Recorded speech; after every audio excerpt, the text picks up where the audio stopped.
Starting live video, it says. No, I should be online now. Darling, I think I'm just going to start reading.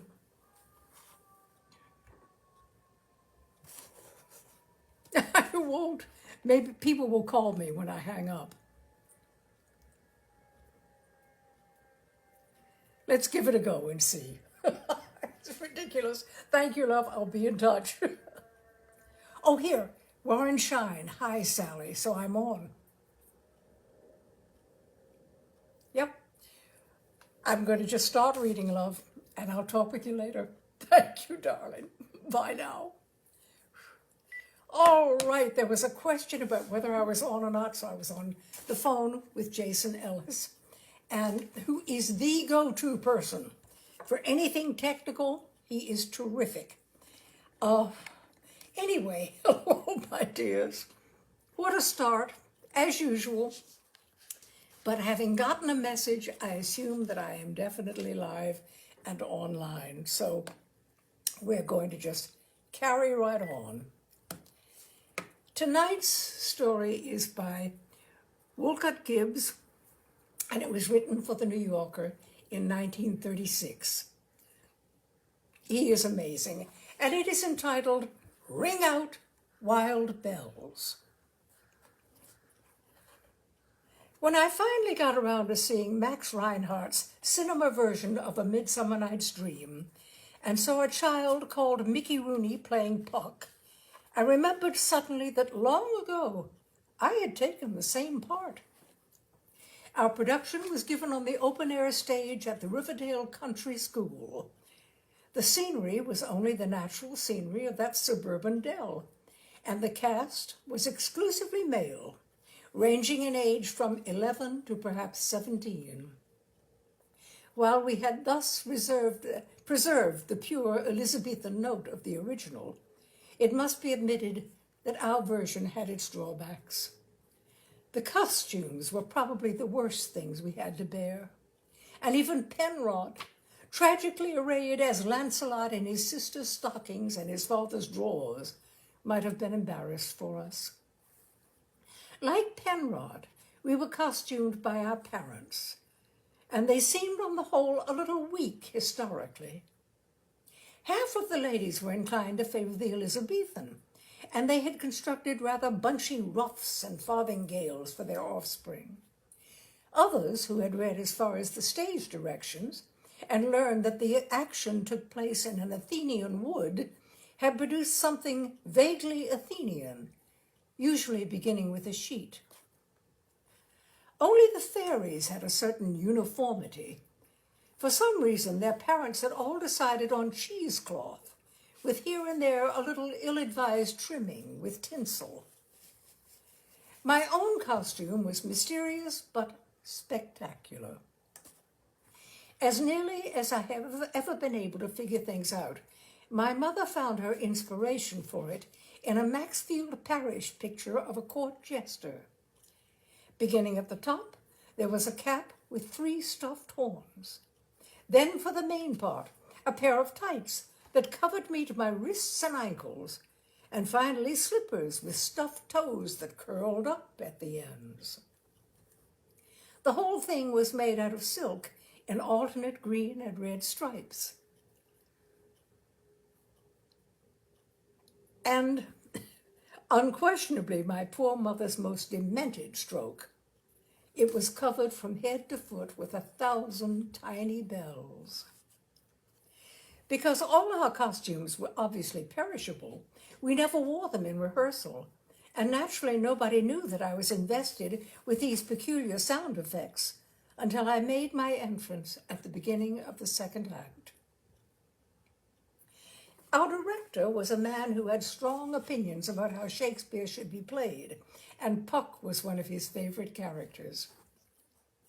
It was his theory that Puck, being the incarnation of mischief, never ought to be still a minute. And so I had been coached to bound onto the stage, and once there to dance up and down, cocking my head and waving my arms. "I want you to be a little whirlwind," this man said. Even as I prepared to bound onto the stage, I had my own misgivings about these dangerously abundant gestures and their probably effects on my bells. It was too late, however, to invent another technique for playing puck, even if there had been room for anything but horror in my mind.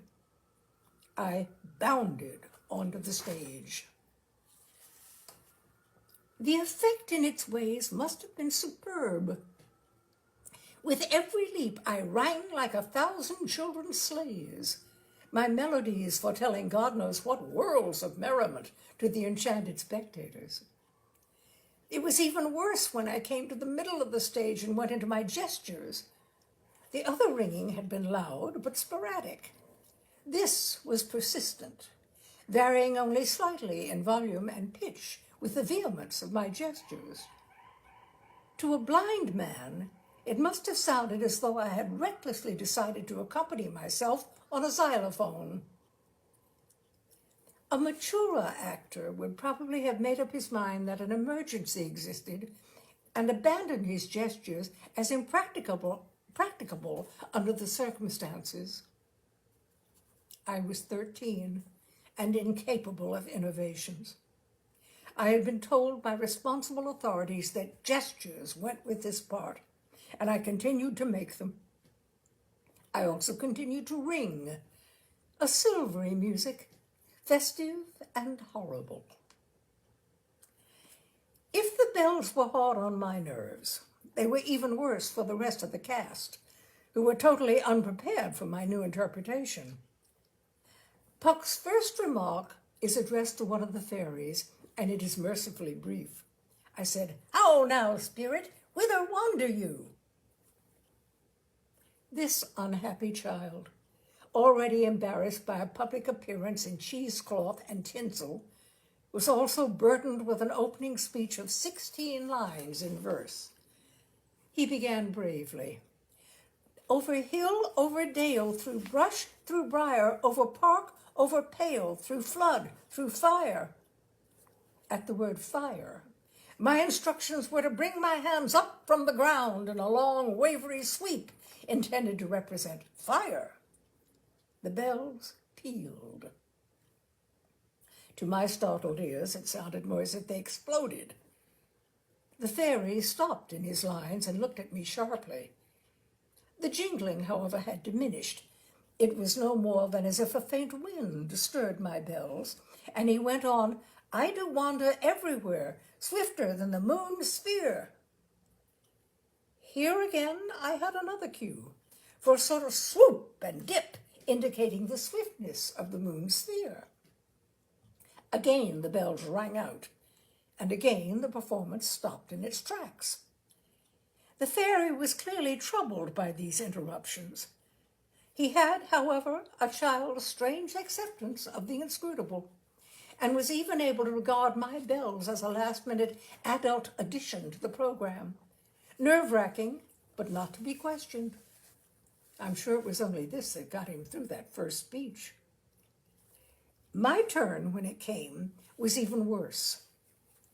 By this time, the audience had succumbed to a helpless gaiety. Every time my bells rang, laughter swept the spectators, and this mounted and mingled with the bells until everything else was practically inaudible. I began my speech, another long one, and full of incomprehensible references to Titania's changeling. "Louder," said somebody in the wings. "You'll have to talk louder." It was the director, and he seemed to be in a dangerous state. "And for heaven's sake, stop that jingling," he said. I talked louder, and I tried to stop the jingling, but it was no use. By the time I got to the end of my speech, I was shouting, and so was the audience. It appeared that I had very little control over the bells, which continued to jingle in spite of my passionate efforts to keep them quiet. All this had a very bad effect on the fairy, who by this time had many symptoms of a complete nervous collapse. However, he began his next speech, Either I mistake your shape and making sprite, or else you are that shrewd and knavish sprite called Robin Goodfellow. Are you not he that... At this point, I forgot that the rules had been changed, and I was supposed to leave out the gestures. There was a furious jingling, and the fairy gulped. Are you not he that... He looked miserably at the wings, and the director supplied the next line, but the tumult was too much for him. The unhappy child simply shook his head. Say anything, shouted the director desperately. Anything at all. The fairy only shut his eyes and shuddered. All right, shouted the director. All right, Puck, you begin your next speech. By some miracle, I actually did remember my next lines, and had opened my mouth to begin on them when suddenly the fairy spoke. His voice was a high, thin monotone, and there seemed to be madness in it, but it was perfectly clear. 77 years ago, he began, our fathers brought forth on this continent a new nation, conceived...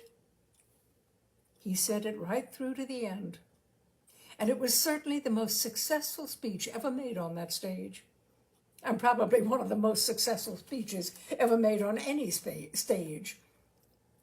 I don't remember if I ever knew how the rest of us ever picked up the dull, normal thread of the play after that extraordinary performance. But we must have, because I know it went on. I only remember that in the next intermission, the director cut off my bells with his penknife. And after that, things quieted down and got dull. Wolcott Gibbs, for the New Yorker in 1936, Ring Out Wild Bells. I hope you've enjoyed it, my dears. Sorry about all the confusion. As I said, I needed an engineer right here, but as Jason said, I'm doing it all right. So sometimes it works, sometimes it doesn't. Sometimes I must forget to press a specific button. So I'll try to write it down and make sure I'm online every time. I'm not one for technicalities, but thank you so much. Here we are. I hope you enjoyed it. I think it's a delightful story. And I will see you again next Wednesday at 6 o'clock for Tales and Cocktails.